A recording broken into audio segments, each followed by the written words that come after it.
बिस्मिल्लाहिर्रहमानिर्रहीम। अस्सलाम वालेकुम नाज़रीन, आप यूट्यूब चैनल देख रहे हैं। मैं इमरान खान हूँ। ये वीलॉग जो है इसमें बहुत सारी आम इन्फॉर्मेशन है, वो चीज़ें जो आप नहीं जानते। पहले मैं आपको बताऊंगा कि पसे पर्दा क्या चल रहा था और ग्राउंड पे क्या हुआ। एक तो पाकिस्तान तहरीक इंसाफ का जो धरना जो उन्होंने जाके डी चौक के ऊपर कंट्रोल किया था वो ख़त्म हो गया। रात गए वो हुआ जिसकी कोई तवक्को नहीं कर रहा था।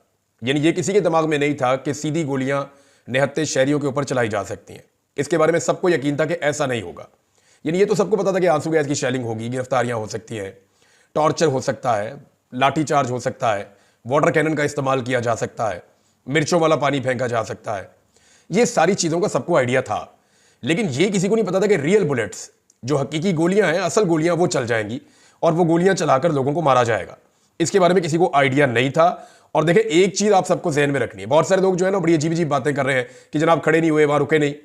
तो मैं ये कहता हूं कि दुनिया की बेहतरीन जो ट्रेंड आर्मी है ना, मिलिट्री, उसको लेकर आए और ऐसे एक बीच में जगह है उसके ऊपर खड़ा करें और खड़ा करने के बाद ऊपर से उनके ऊपर यही सारा असला इस्तेमाल करें।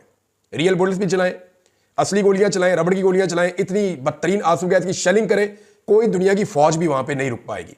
एसएसजी के कमांडोज भी वहां पे नहीं रुक पाएंगे। बेहतरीन दुनिया के अमेरिकन कमांडोज, मरीन्स जो है वो भी वहां पे नहीं रुक पाएंगे, क्योंकि ह्यूमनली पॉसिबल नहीं है। वहां आप सांस नहीं ले पा रहे थे। तो और जब रियल बुलेट्स चलती हैं, यानी इन लोगों ने आंसू गैस का मुकाबला किया, पाकिस्तान तहरीक इंसाफ के कारकुनों ने पाकिस्तान की तारीख की सबसे बदतरीन आंसू गैस का मुकाबला किया, यानी नहीं गए। डंडों का मुकाबला किया, नहीं गए। रबड़ की गोलियों का मुकाबला किया, नहीं गए। गोलियां भी मारी गई बार बार, फिर भी नहीं गए।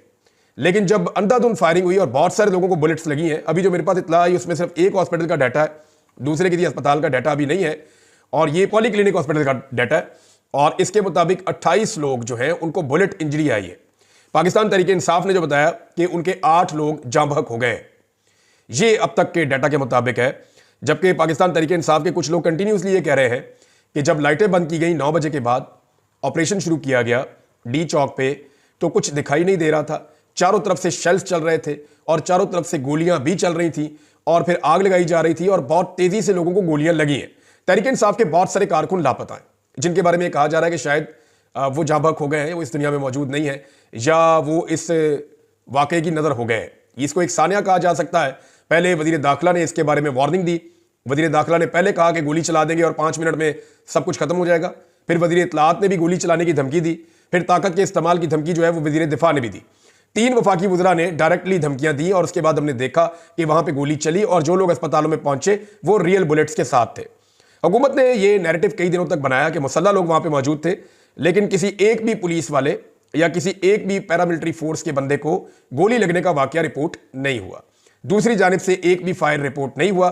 जितने जर्नलिस्ट वहां पे ग्राउंड पे मौजूद थे उन सबसे मैंने पूछा, उन्होंने कहा जी किसी ने भी गोली नहीं चलाई जवाबी, और वहां किसी के पास ऐसे हथियार हमने नहीं देखे और कोई जवाबी फायरिंग नहीं हुई। ये वन साइडेड फायरिंग थी, क्योंकि लोग आंसू गैस से इलाके को छोड़कर नहीं जा रहे थे, लोग उस जगह को छोड़ने के लिए तैयार नहीं थे। तो पाकिस्तान तहरीक इंसाफ के कारकुनों के लिए यह तो बहुत बड़ी बात है, वो तहसीन के काबिल है। उन्होंने जिस तरह फस्तायत का मुकाबला किया वो पाकिस्तान की तारीख में कोई और सियासी जमात नहीं कर सकी। लेकिन यह बड़ी बदकिस्मती है कि हुकूमत ने वो रास्ता इख्तियार किया जो कभी भी कोई भी हुकूमत नहीं करती।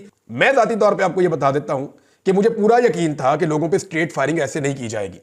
पाकिस्तान तहरीक इंसाफ को भी इस बात का यकीन था, सबको यकीन था, और ऐसा लगता था कि बगैर गोली चलाए ये लोग जाएंगे नहीं और गोली कभी रियासत चलाएगी नहीं अपने शहरियों के ऊपर, निहत्ते शहरियों पर। लेकिन वहां पर गोली चली है, जो बड़ी बदकिस्मती की बात है। तहरीक इंसाफ की प्रेस रिलीज आई है, लेकिन इसके बारे में मैं आपको एक बात बताऊं कि ये जो फैसला किया गया है, ये इसमें क्लेम ये कर रहे हैं कि ये जो फैसला है ये कोर कमेटी का और सियासी कमेटी का फैसला है।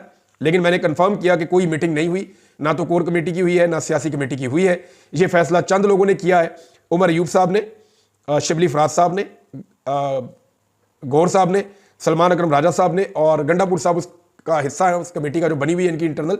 अब गंडापुर साहब का कंफर्म नहीं है, लेकिन इन लोगों ने यह फैसला किया और फिर यह प्रेस रिलीज जारी की गई।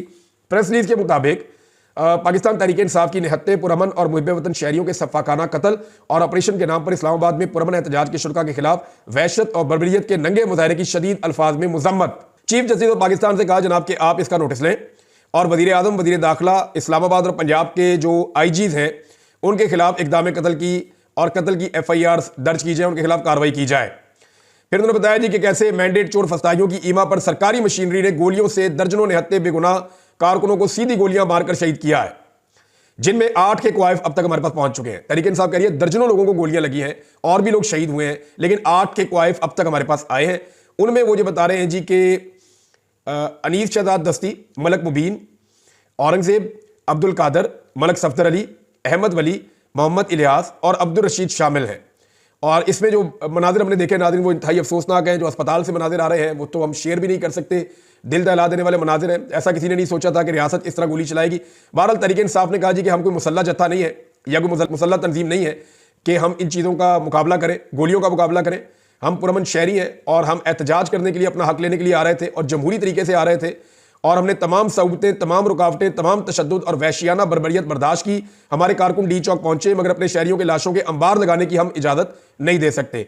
24 करोड़ पाकिस्तानियों को भेड़ बकरियां समझने वाले दरिंदों के लिए शहरियों का कत्ल तफरीक का वसीला हो सकता है, मगर तहरीक इंसाफ पाकिस्तान के अवाम इसके वसाइल और इसके कौमी मफाद के निगहबान है। अब वज़ीर इत्तलात को मैं सुन रहा था, वो मजाक उड़ा रहे थे लोगों का, यानी वो वहां पर लाशें पड़ी हुई है, अस्पतालों में लाशें पड़ी हुई है। तहरीक इंसाफ के लोग कह रहे हैं हमारी लाशें गायब की जा रही हैं और बाद में ये कहा जाएगा जनाब हमें पता ही नहीं है वो बंदा कहां गया। तो हमारी लाशें इसलिए गायब की जा रही हैं ताकि जो जांबहक होने वाले लोग हैं उनकी तादाद को छुपाया जा सके। ये तहरीक इंसाफ के लोगों ने क्लेम किया। अब इस वक्त जो तहरीक इंसाफ का अनाउंस है वो ये कह रहे हैं कि हुकूमती मनसूबे के पेश नजर पुरअमन एहतजाज की फिल वक्त मनसूखी का हम ऐलान करते हैं। ये जनाब तहरीक इंसाफ ने ऐलान किया है। तहरीक इंसाफ के बहुत सारे लोग इससे पशेमान हैं। बुशरा बीबी, मैं आपको ये बता देता हूं, मीडिया ने गलत खबरें चलाई कि बुशरा बीबी वहां से चली गई है या अली अमीन गंडापुर वहां से चले गए हैं। इस वक्त जो इंफॉर्मेशन आ रही है वो ये है कि ये लोग खैबर पख्तूनख्वा में अब मौजूद हैं सुबह के वक्त। लेकिन रात को 12:30 बजे जो जर्नलिस्ट वहां पे मौजूद थे उनसे मैंने कंफर्म किया, उन्होंने कहा जी 12:30 बजे तक जब सारा मीडिया चला रहा था, कभी कहते थे ये गिरफ्तार हो गई है, कभी कहते थे ये लोग भाग गए, कभी कहते थे ये लोग दामनिको की तरफ चले गए, ऊपर मुनाल की तरफ चले गए, कभी कहते थे ये इस तरफ को निकल गए। तो उस वक्त तक बुशरा बीबी और अली अमीन गंडापुर वहां मौजूद थे और बुशरा बीबी को बड़ा जोर जबरदस्ती से मनाकर वहां से निकाला गया है। जब हालात बहुत ज्यादा खराब हो गए, बिल्कुल अंधेरा हो गया, हर तरफ से गोलियां चल रही थी, लोगों की लाशें गिर रही थी, लोग जो है वो जख्मी हो रहे थे, उनको अस्पताल पहुंचाया जा रहा था, बड़े पैमाने पर एम्बुलेंसें वहां पे जो है वो रवाना की गई, वो भी सारे मनाजिर लोगों ने देखे। तो ये एक बड़ा ब्रूटल ऑपरेशन था। लेकिन उसके बाद जिस तरह का रवैया रियासत का था वो मजाक उड़ा रही थी। उसके बाद भी वो ठट्टे उड़ा रहे थे, लाशों के ऊपर हंसने वाले लोग बेहिस मैंने इससे पहले नहीं देखे। सानिया मॉडल टाउन भी इन्होंने किया था और अब ये उससे बड़ा सानिया इन्होंने इस्लामाबाद डी चौक में कर दिया है। ये तहरीक इंसाफ की प्रेस रिलीज है। तहरीक इंसाफ के अंदर इस पर इख्तलाफ पाया जाता है कि ये एहतजाज कॉल ऑफ करना चाहिए था या नहीं करना चाहिए था। हुकूमत ने इतने बंदे मार दिए तो एहतजाज कॉल ऑफ नहीं करना चाहिए था। दूसरी तरफ के लोगों का कहना है कि हुकूमत पागल हो चुकी है, लिहाजा हम दोबारा एहतजाज करेंगे, अभी हम इसको रोक रहे हैं। अब इससे होगा क्या, मैं आपको थोड़ा सा बैकग्राउंड में लेकर जाता हूं। मुझे कुछ लोगों ने इंफॉर्मेशन ये देना शुरू कर दी थी और अब मैं वो चीजें आपके सामने रख देता हूं और मैंने इन सारी चीजों को कंफर्म किया, मैं इनके ऊपर पहरा दूंगा। जब 24 तारीख को ये काफिला निकला खैबर पख्तूनख्वा से, तो ये सारा दिन ट्रेवल करता हुआ शाम को ये पहुंचा और उस वक्त इन्होंने क्लियर किया पहली सारी रात लगा के कटी पहाड़ी के इलाके को, और डीआई खान और बलूचिस्तान से आने वाले काफिले आगे पहुंच चुके थे। उसके बाद ये काफिले आपस में मिलते हैं अगले दिन और अगले दिन फिर ये आगे बढ़ते हैं और इस्लामाबाद के अंदर जब दाखिल होते हैं तो वहां पे अली अमीन गंडापुर साहब की गाड़ियां और उनके साथ जो स्क्वाड है वो वहां पे रुक जाता है। और उनसे जब भी कोई जाके कारकुन पूछता है, कोई बात करता है, तो वो ये कहते हैं जी अभी कर रहे हैं, एक मीटिंग चल रही है, बात चल रही है सीएम साहब की, सीएम साहब कोशिश कर रहे हैं, तो एंगेजमेंट चल रही है, तो वहां मुज़ाकरात हो रहे हैं। तो इस किस्म की बातें वहां पे सबको बताई जाती हैं। वहां पे कारकुनों ने शोर मचाना शुरू किया कि हमें आगे जाना चाहिए, आगे बढ़ना चाहिए, रावलपिंडी और इस्लामाबाद हमारा इंतजार कर रहा है। तो बुशरा बीबी ने आगे जाने का फैसला किया। जो अहमद खान न्याजी हैं, जो इमरान खान साहब के रिश्तेदार भी हैं, आपने देखा उनकी सिक्योरिटी भी उनके साथ साथ होते थे, पोनी उन्होंने बांधी होती थी। अहमद खान न्याजी जो है वो अली अमीन गंडापुर साहब के पास जाते हैं और उन्हें कहते हैं कि हमें आगे बढ़ना चाहिए, फौरन आगे जाना चाहिए, बुशरा बीबी को लेकर हमें आगे जाना है। तो उस पर अली अमीन गंडापुर और अहमद खान न्याजी साहब जो है वो मुत्तफिक नहीं हो पाते। तो अहमद न्याजी जो है वो आगे बढ़ते हैं और बुशरा बीबी कंटेनर के अंदर सवार थी, तो उन्होंने कहा कंटेनर लेके आगे निकलो। तो जो कंटेनर का ड्राइवर है उसने कंटेनर चलाने से इनकार कर दिया, क्योंकि कंटेनर को जो इंस्ट्रक्शन आती थी वो खैबर पख्तूनख्वा की हुकूमत से आती थी। अब कंटेनर वाला आगे जा नहीं रहा, बुशरा बीबी कह रही है आगे जाना है, बुशरा बीबी के साथ जो लोग हैं वो आगे जाना चाहते हैं। अली अमीन गंडापुर साहब फैसला नहीं कर रहे और वो गाड़ियां लेकर, अपना स्क्वाड लेकर उस जगह पे जहां मोटरवे से उतर के थोड़ा आगे एक मुकाम है वहां पे आकर खड़े, अब आगे नहीं बढ़ रहे। और इनके जिस अंदाज में इनकी गाड़ियां खड़ी थी आगे पीछे, पीछे से पूरा काफिला रुका हुआ था जो आगे नहीं बढ़ पा रहा था, सिर्फ इनसे आगे कुछ 40-50 गाड़ियां थी। बहरहाल अहमद न्याजी ने जबरदस्ती जो कंटेनर था जिसके अंदर सारा वो जलसागाह की जगह बनी हुई थी ऊपर, जिसमें बुशरा बीबी थी, उस कंटेनर के ड्राइवर के साथ जबरदस्ती की और उसको ये कहा कि फिर हम खुद ही गाड़ी चला लेंगे। बहरहाल मजबूरन वो कंटेनर फिर आगे बढ़ा। जब ये कंटेनर आगे जाता है और इसको सामने आकर मिलती है 26 नंबर चुंगी, जो मुझे इतला मिली है, 26 नंबर चुंगी पे इनका सामना होता है पुलिस से और रेंजर से। और वहां पे बदतरीन शेलिंग शुरू हो जाती है, कारकुन मुजामत शुरू कर देते हैं।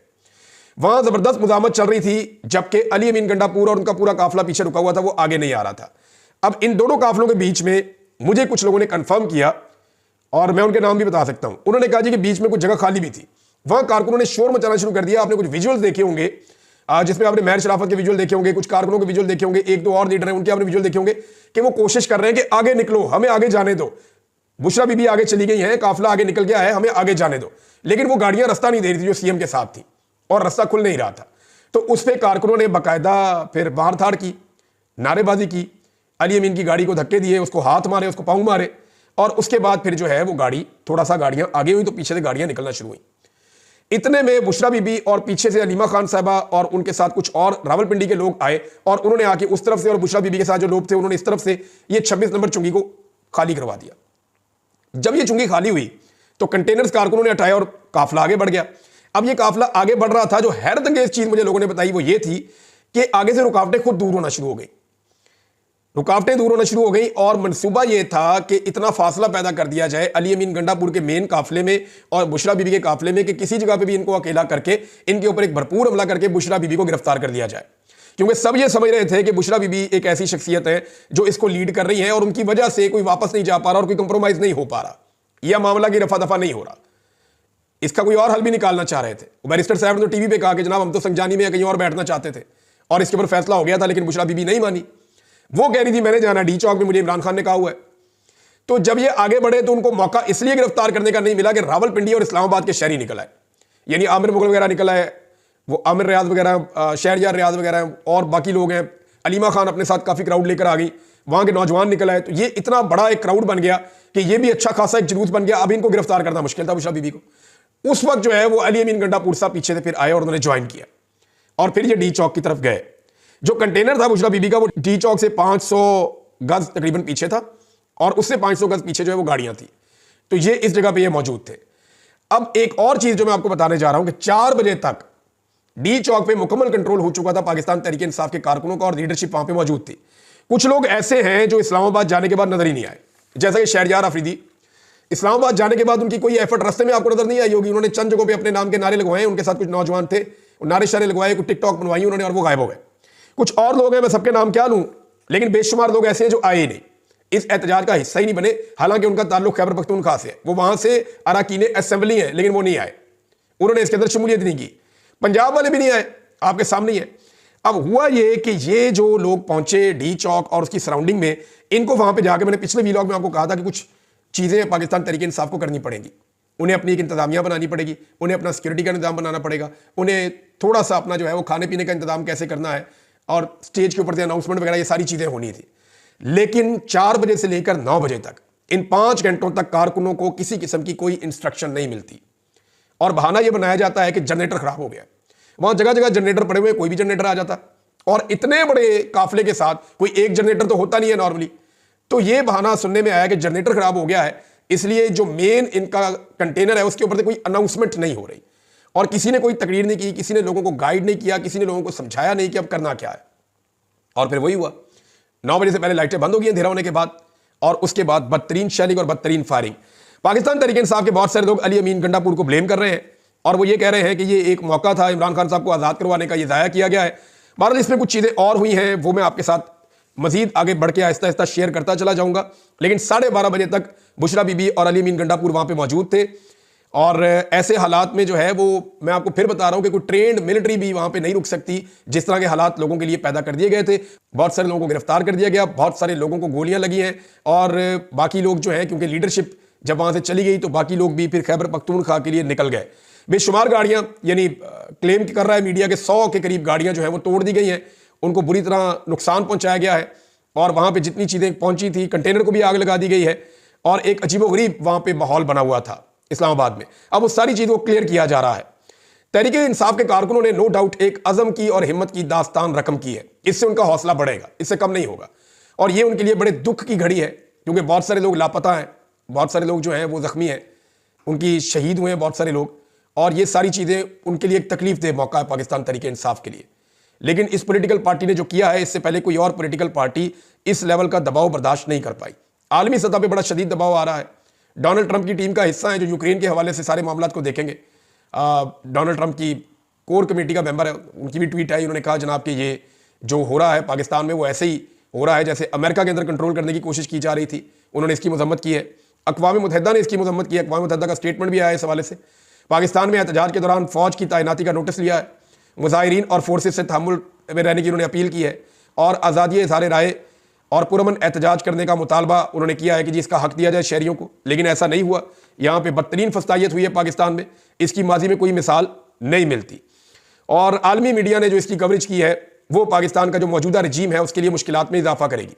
बज़ाहिर तो हुकूमत ने एक रात में शब खून मार के जुल्म और जबर की एक दास्तान रकम की है, डायरेक्ट लोगों के ऊपर गोलियां चला के एक तरह से अपने इलाके को फतह किया है, अपने ही लोगों को फतह किया है। लेकिन यह हुकूमत की बहुत बड़ी शिकस्त है और आने वाले दिनों में हुकूमत के लिए बहुत सारी मुश्किलात पैदा हो जाएगी। इस वाक़े और इन मनाजिर को देखने के बाद पाकिस्तान में सरमायाकारी नहीं आएगी, ओवरसीज पाकिस्तानी मजीद नाराज हो जाएंगे, पाकिस्तानी अपने आप को ज्यादा गैर महफूज समझेंगे और ज्यादा मायूसी पाकिस्तान में फैलेगी। जो गैर रियासती अनासर हैं उनके जो बयानिए हैं उनको पाकिस्तान में अब खुदा न खास्ता तकवीयत मिलेगी। उसकी वजह यह है कि जो लोग जमहूरी हक मांगने के लिए जमहूरी तरीके से आए थे उनके साथ रियासत का रवैया इंतहाई गैर जमहूरी, गैर कानूनी, गैर आईनी और नामुनासिब था, यानी फस्तायत और जबर पर मबनी था। तो नाज़रीन, पाकिस्तान तहरीक इंसाफ के लिए बड़ा टफ टाइम है, लेकिन इसमें पाकिस्तान के मीडिया ने बहुत मुनाफिकत दिखाई है, बड़ी झूठी खबरें दी हैं और उनके एहतजाज को कमज़ोर करने और ख़त्म करने का पूरा साथ दिया है, क्योंकि पाकिस्तान की एस्टेब्लिशमेंट की पूरी सपोर्ट इस वक्त मौजूद है मौजूदा हुकूमत के साथ। ये जाली हुकूमत है, इसके पास अवाम का मैंडेट नहीं है और अवाम का मैंडेट ना होने के बावजूद ये मुसल्लत है और इसकी वजह से पाकिस्तान के हालात सारी दुनिया के सामने हैं। मेरे ख्याल में यहाँ बात ख़त्म नहीं होगी, अब लोगों के अंदर मजीद नफरत और दूरियाँ पैदा होंगी, लोगों के शिकवे और शिकायतें बढ़ेंगे और आने वाले दिनों में ये एहतजाज का सिलसिला फिर जारी रहेगा। वो मैं इसलिए आपको कह रहा हूँ कि जिस तरह यहाँ से लोगों को निकाला गया है, लोग इन मनाजिर को कभी नहीं भूलेंगे। ये लोग अपने अपने इलाकों में जाएंगे, पूरे पाकिस्तान से आए थे, सबको बताएंगे कि हमारे साथ वहाँ क्या जुल्म हुआ और क्या जबर हुआ, किस तरीके से रियासत ने हमारे साथ सलूक किया है, और ये पैगाम फैलता चला जाएगा। इमरान खान का वो पैगाम जो पहले उस तरह नहीं फैल रहा था, अब उससे ज़्यादा शिद्दत के साथ फैलेगा, आलमी दबाव बढ़ेगा और आने वाले 1-1.5 महीने के अंदर हुकूमत को बहुत सख्त मुश्किल का सामना करना पड़ सकता है। यहां बात खत्म नहीं हुई। जो लोग आज खुशियां मना रहे हैं, कल इन्हें हम रोते हुए भी देखेंगे। लेकिन बदकिस्मती की बात यह है कि जो जमहूरियत पसंद कहलाते हैं उन्होंने इस फस्तायत के नंगे नाच को नाचा है और उसके बाद मरने वालों का मजाक उड़ाया है। वो लोग याद रखें कि बुरा वक्त सबके ऊपर आता है और कभी एक के साथ कांस्टेंट नहीं रहता। ये वक्त जब उनके साथ आएगा तो फिर वो कहां खड़े होंगे। अब तक के लिए इतने, अपना ख्याल रखिएगा, अपने चैनल का भी। अल्लाह हाफिज़।